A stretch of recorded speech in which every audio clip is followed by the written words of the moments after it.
libro de Salmos 127. Salmos 127. Y nos dice a partir del versículo 3: He aquí, herencia del Señor son los hijos, cosa de estima el fruto del vientre. Como saetas en mano del valiente, así son los hijos habidos en la juventud. Bienaventurado el varón que llenó su aljaba de ellos, no será avergonzado cuando hablare con los enemigos en la puerta. Oremos por esta palabra. Señor, queremos darte las gracias por esta palabra. Gracias, Señor, por lo que nos vas a enseñar y nos vas a educar en este día. Bendícenos, Señor. Oro, Santo Espíritu de Dios, por cada uno de nosotros que estamos hoy día, Señor, presentes en tu casa para ser ministrados, para ser edificados en tu palabra. Reprendo todo espíritu que quiera oponerse a la predicación de tu palabra, al recuerdo, Señor, y a poder ser arraigado en nuestros corazones esta palabra. Gracias te damos, Santo Espíritu de Dios, por lo que vas a hablar, por lo que vas a hacer a partir de ahora en cada vida. Gracias por cada uno de los presentes. Oramos, Señor, también por los ausentes, los que están ahora en encuentro. Oramos, Señor, para que seamos cada día un ejército nuevo, un ejército diferente, un ejército, Señor, que no tiene armas carnales, sino armas espirituales, para poder cumplir con tu propósito en el nombre de Cristo. Amén y amén. Dile que está a tu lado: eres un guerrero. Tomen asiento, por favor. Tomen asiento.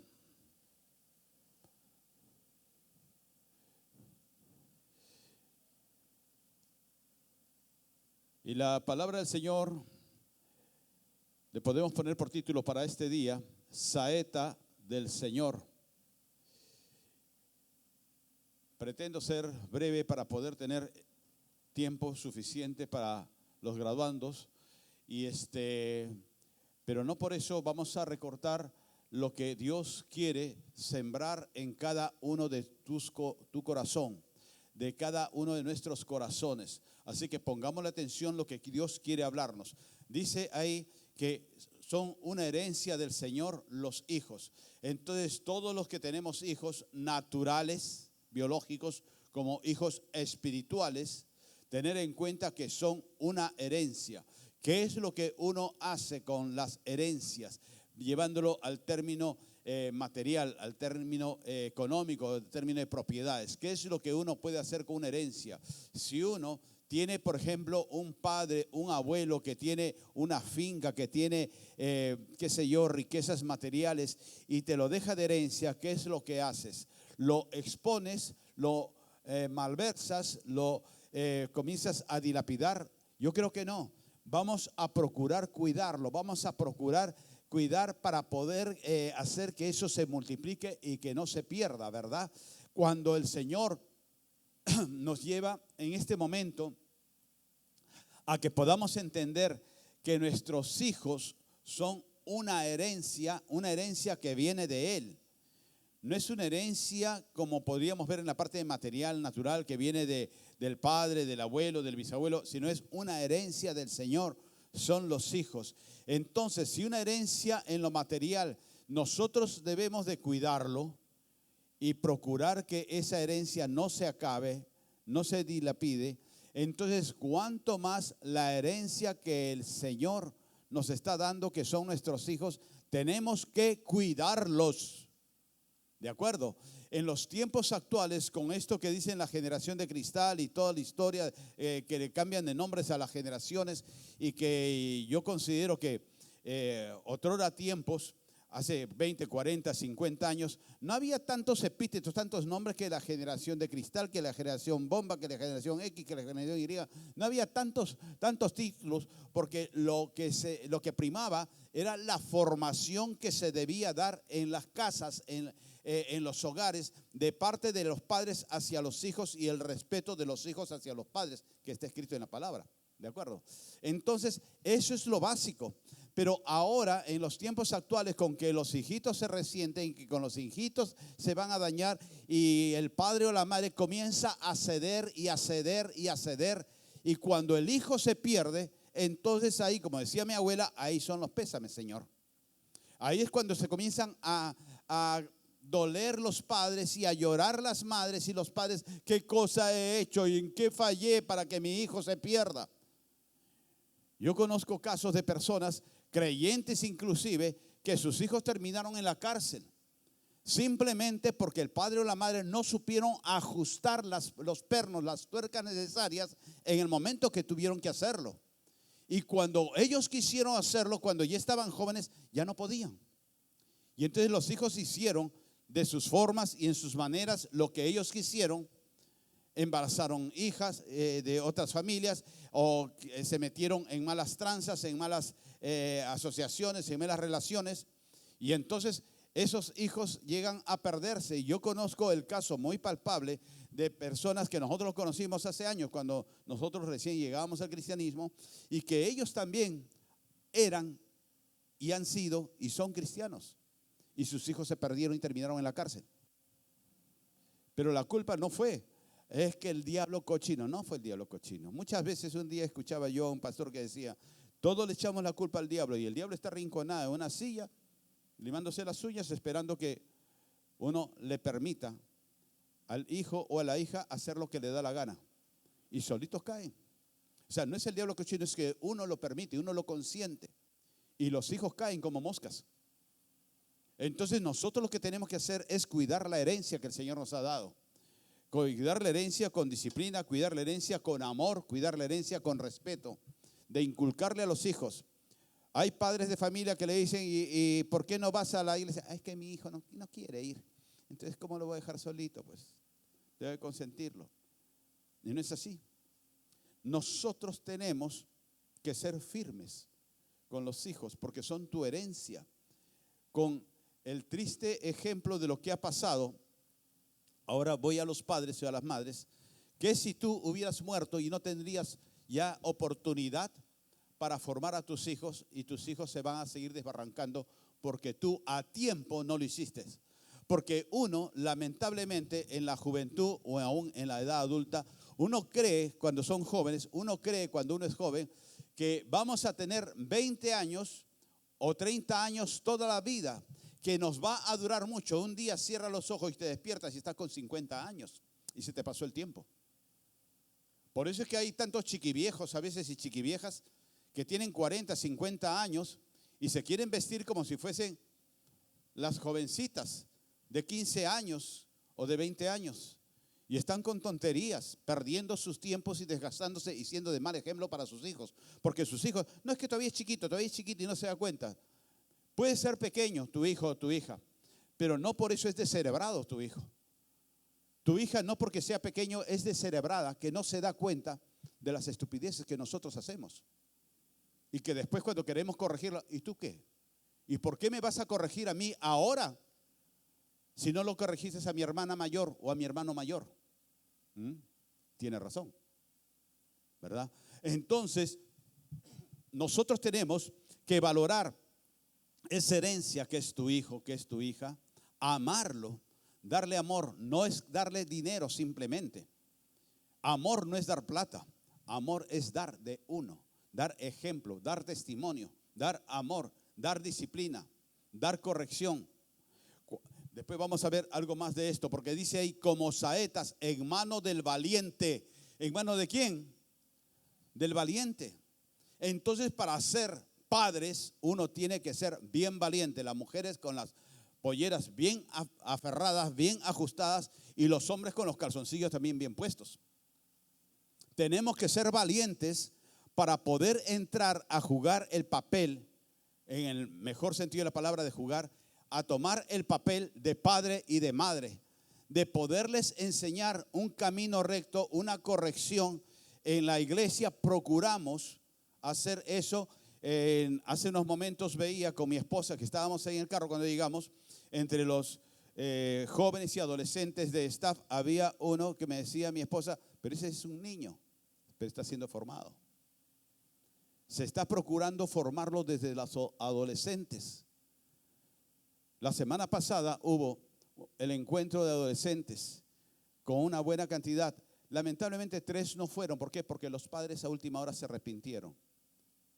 torpemente esos padres. Lamentablemente los adolescentes no pueden ir en contra de la voluntad de los padres, ¿de acuerdo? Nosotros respetamos eso, respetamos la autoridad de los padres. Pero miren ustedes que los padres muchas veces son el impedimento. Porque cuando entran en un proceso, como están los graduándose ahora, tanto adultos como jóvenes y adolescentes que se van a graduar, pero entran en ese proceso de clases, de célula, de servicio y todo ello, yo sé que es agobiante para muchos, especialmente para los padres que lo ven a sus hijos o a sus hijas como los bebés. Ay, qué pobrecito, ay, qué negreros que son. Pero ¿por qué mi bebé lo van a estar haciendo ir para barrer el piso? ¿Por qué mi bebé tiene que ir tantas veces a la iglesia? Porque a tu bebé está haciéndose en la iglesia lo que tú no haces en tu casa. De forjar, de formar, de poder enseñarles lo que es disciplina. Yo les digo algo, no es la primera vez, no es la segunda vez, creo que es la tercera vez o cuarta vez que personas que se encargan del servicio en la cafetería y del kiosquito me dicen: pastor, hay que hacer algo, porque hay madres de familia que cuando está terminando ya la alabanza y el servicio, a sus hijitos pequeños lo hacen orinar detrás del kiosco. Esa es formación. Y el baño está a menos de 10 metros. Pero esa es formación. Se les está enseñando a los niños desde pequeños a que se comporten como unos animalitos. En una ocasión que yo llamé la atención, me dijeron: no, es que ha sido el domingo que hubo culto unido. Entonces de repente de alguna de las otras iglesias ha sido eso. Pero el domingo pasado no había culto unido. Y esa es la formación. Pero vamos al hecho que si el pastor o la pastora se acerca donde el papá o la mamá: ay, pastor, qué lindo, qué buena la palabra. Pero no están formando bien a sus hijos. Y ese niño, porque el niño es varoncito, son los que los hacen orinar ahí más que nada. Y ese niño cualquier día también en la calle se le antoja, y en cualquier sitio, no tiene respeto de nada, en cualquier lugar lo hace. Tenemos nosotros que valorar las saetas que Dios nos ha dado. Tenemos nosotros que ser valientes para poder adiestrar a nuestros hijos en todo, en toda cosa. A veces yo veo, no necesariamente de la iglesia, sino en términos generales, yo veo a veces que en un restaurante el padre o la madre están con el celular, muy interesados. Antes, hace 20, 30 años no había celular. Y había una mejor comunión cuando uno se sentaba a la mesa, bien sea en un restaurante o bien sea en su casa, de poder tener una integración de familia. Pero ahora con el celular van las familias y el hijo, el padre, la madre y todo el mundo está más con el celular que nada. Y ni le interesa si el hijo come, cómo come, si come con la mano o con los pies. Porque se está perdiendo eso, respeto, orden y cultura. Las mesas donde uno come se respeta, porque es una mesa para comer, no para tragar. Tragan los animales. Yo tengo un perro, y ustedes saben, muchas veces he hablado, y cuando mi perro, yo le voy a servir su comida, él espera.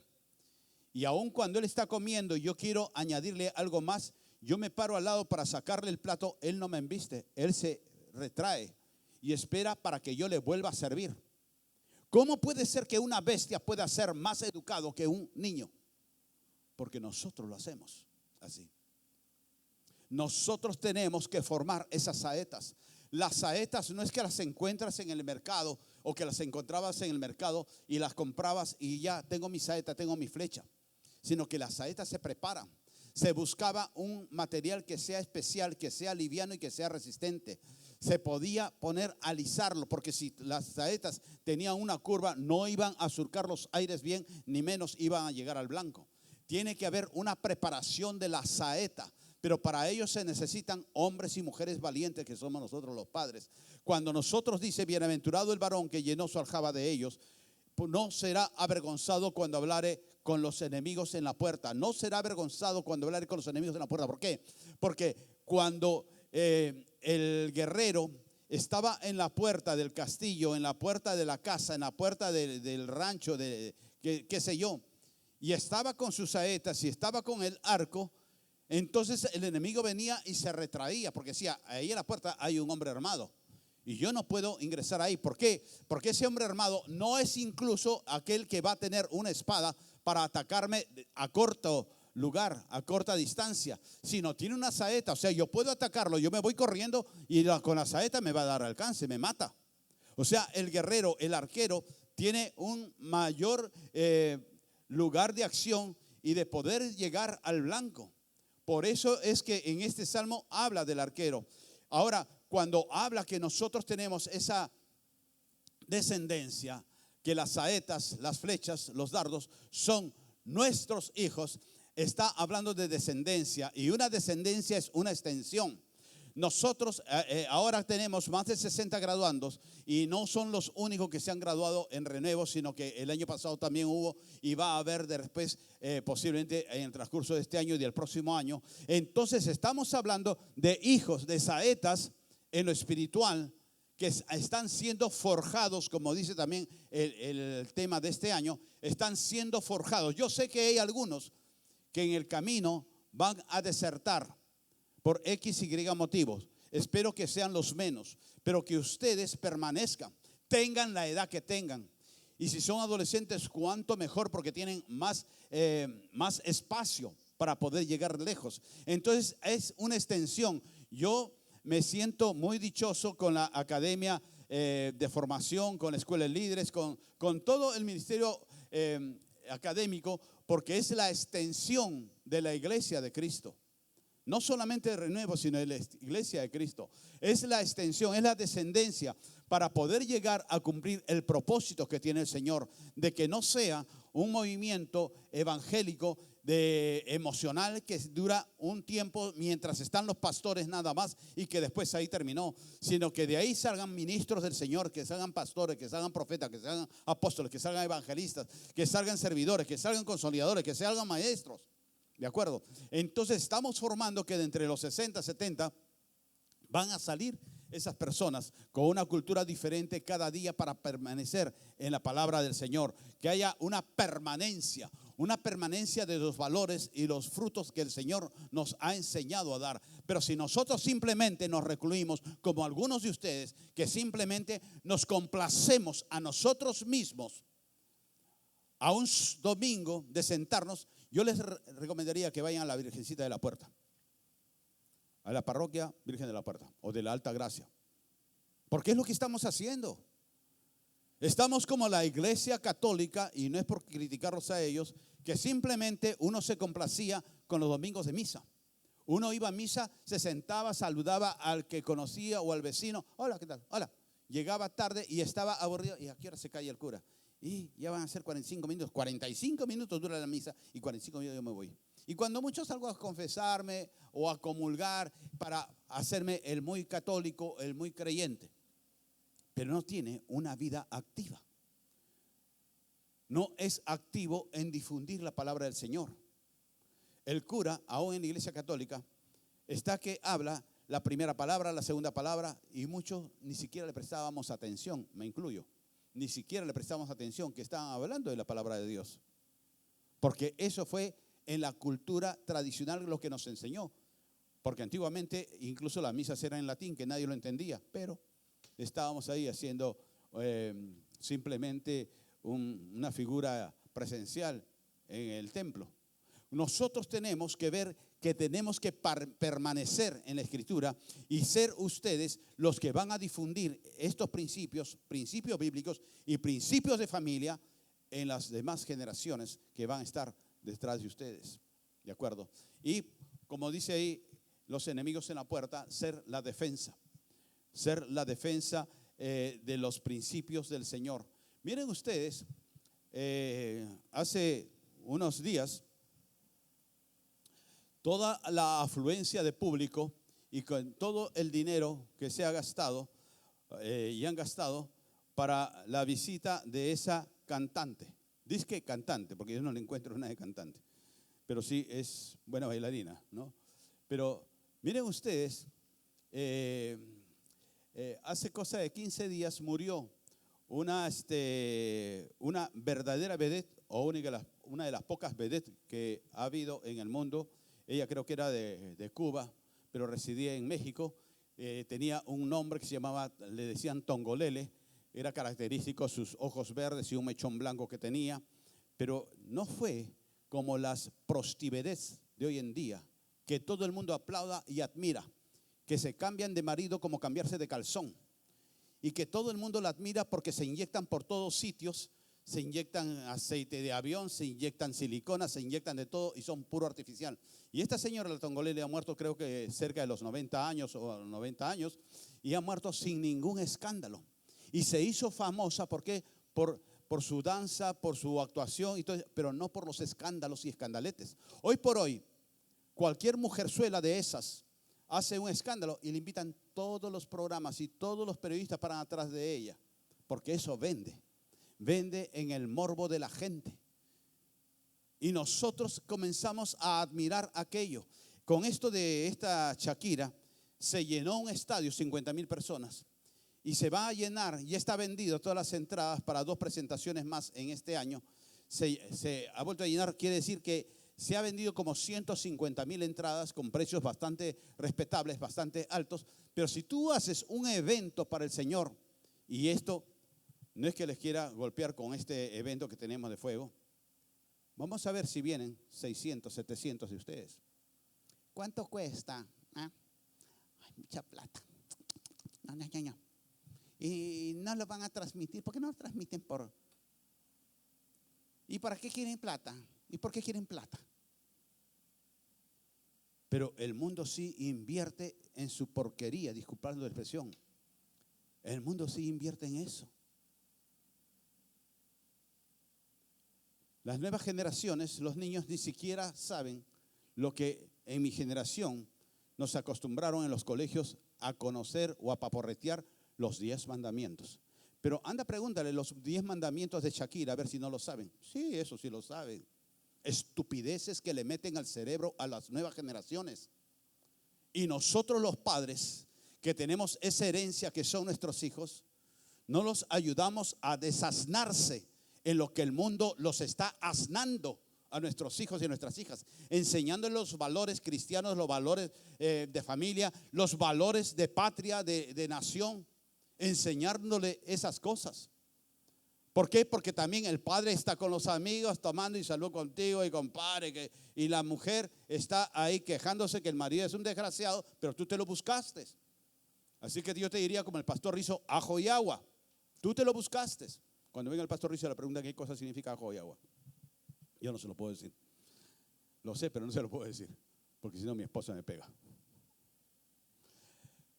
Pero nosotros tenemos que ser uno, marido y mujer, para poder formar hijos, hijas, y que nuestras hijas formen también a su vez a sus hijos. ¿De acuerdo? Algo que cuando mi hija Carla estaba pequeña, la mayor, yo tuve que decirle un día cuando ya llegamos a Cristo y comencé a entender muchas cosas y le dije, mira hijita, tú eres la mayor de tus hermanas. Entonces, a ti te ha tocado ese papel y esa responsabilidad. Porque si tú vas derecha, tus hermanas te siguen y también ellas van a ser derechas.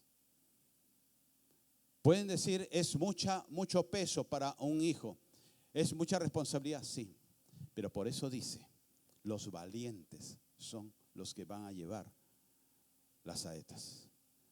Y en ese caso, mi hija mayor, Carla, fue una de las valientes que nos ayudó a ser buen ejemplo. Y Fara y Diana tuvieron buen ejemplo de padres y buen ejemplo de hermana. Tanto así que una de mis hijas, a mi hija Carla le decía señora Ley. Oiga, señora Ley. Porque ella era así, hacha. Y yo celebro también en la familia Arriaga que Gabrielito también es él, así, señor Ley. Él es Gabriel Arriaga Córdoba González Cruz. Porque es así, sí o sí. No hay dudas. Y nosotros tenemos que formar. Nosotros tenemos que ser valientes. Dice la Escritura del Señor en el Nuevo Testamento. 2 Corintios 10:4 dice, porque las armas de nuestra milicia no son carnales, ¿de acuerdo? Miren que ustedes en Efesios 6:10 habla, el apóstol Pablo también de la armadura de Dios, ¿de acuerdo? Pero acá en el 10:4 de Corintios dice, nuestras armas no son carnales, no son materiales, sino poderosas de parte de Dios para la destrucción de fortalezas. Nuestras armas no son carnales, no son materiales. Miren, quizás en la oración, en la intercesión, en guerra espiritual, a veces uno se siente motivado, instado para poder levantar la voz. Yo no digo que sea malo, pero yo les digo, y a veces hay predicadores que dicen, el diablo no está sordo. Entonces, ¿a qué te rompe la garganta? ¡Fuera, fuera, fuera! Claro que uno en el frugor de la pelea, de la lucha, uno se le va la voz, ¿de acuerdo? Pero no es que por el que grita más fuerte va a tener más poder en la guerra espiritual. Porque las armas no son materiales, no son por el tono de voz, sino son poderosas. ¿En qué? De parte de Dios para la destrucción de fortalezas. Son armas espirituales. Y la arma espiritual, ¿cuál es? La saeta. Y no es una saeta física, sino es que lo entiendas para llevarlo ¿a qué? A la parte espiritual, que son los hijos y los hijos de los hijos. Los hijos naturales, y aún algunos pueden decir, pero yo soy soltero, yo no tengo hijos todavía. Pero puedes tener hijos espirituales. ¿Qué es lo que le estás enseñando? ¿Cómo estás alisando esa saeta? ¿Cómo le estás formando esa saeta? ¿Cómo estás formando esa flecha? Ya para terminar, en Salmo 18:34 dice, quien adiestra mis manos para la batalla. Aquí cuando nos dice quien adiestra mis manos, está hablando de una preparación. Una preparación ¿para qué? Para poder entrar en la batalla. Cuando un soldado, un guerrero se va a la batalla, se va a la guerra, ha tenido una capacitación y una preparación de años.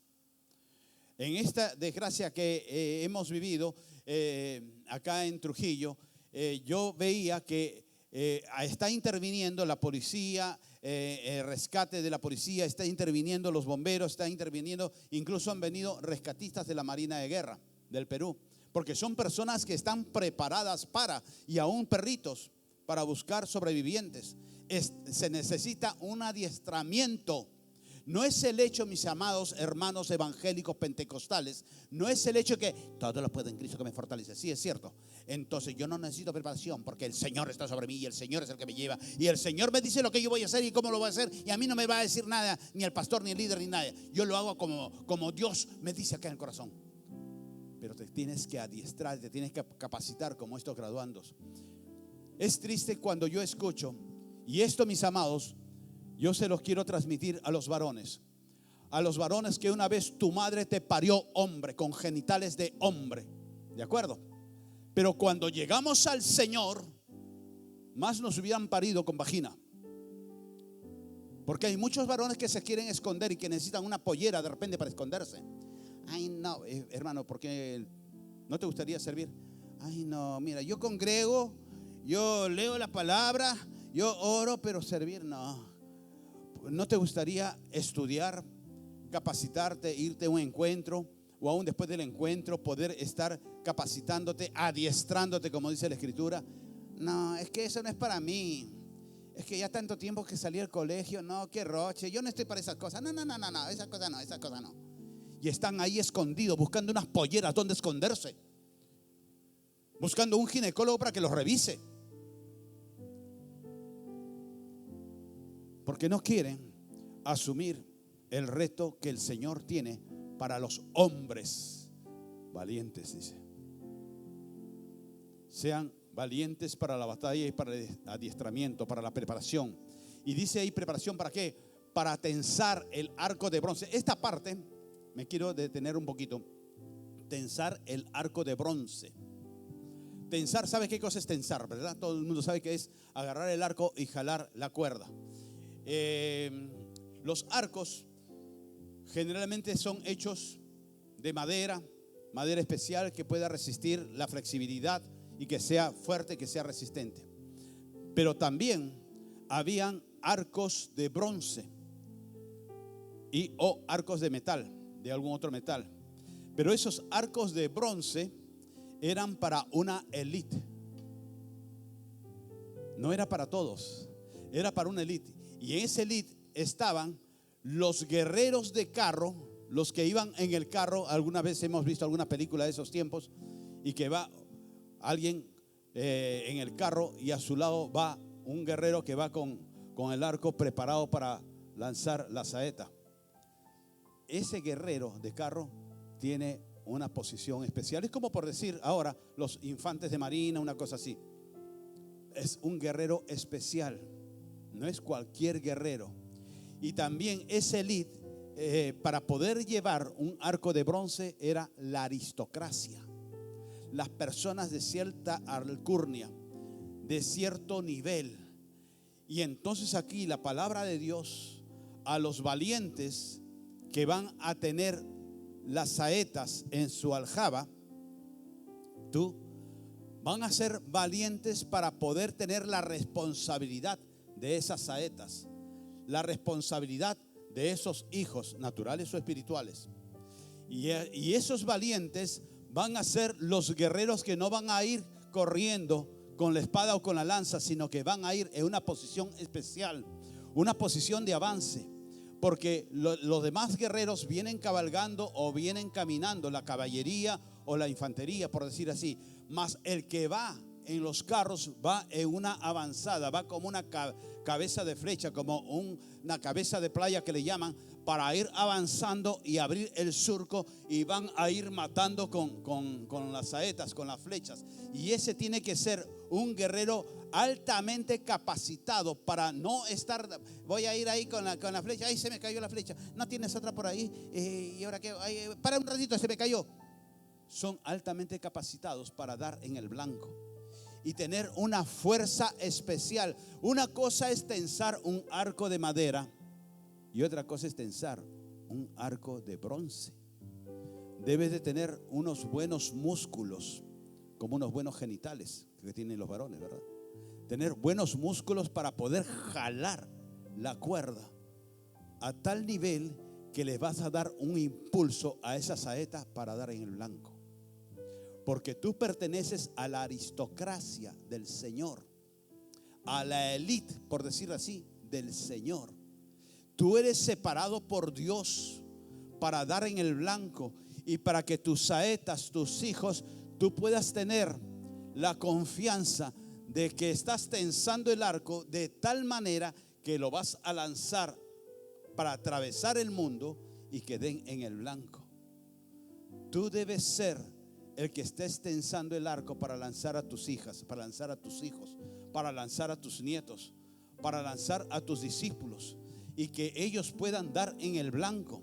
Que ellos no se retraigan, sino que ellos también sean operativos en el reino de Dios, porque son tu descendencia, porque ellos van a llevar tus armas espirituales, porque tú vas a hacer una imposición de armas. Hoy día vamos a hacer imposición posiblemente de diplomas, de certificados de graduación, etcétera, etcétera.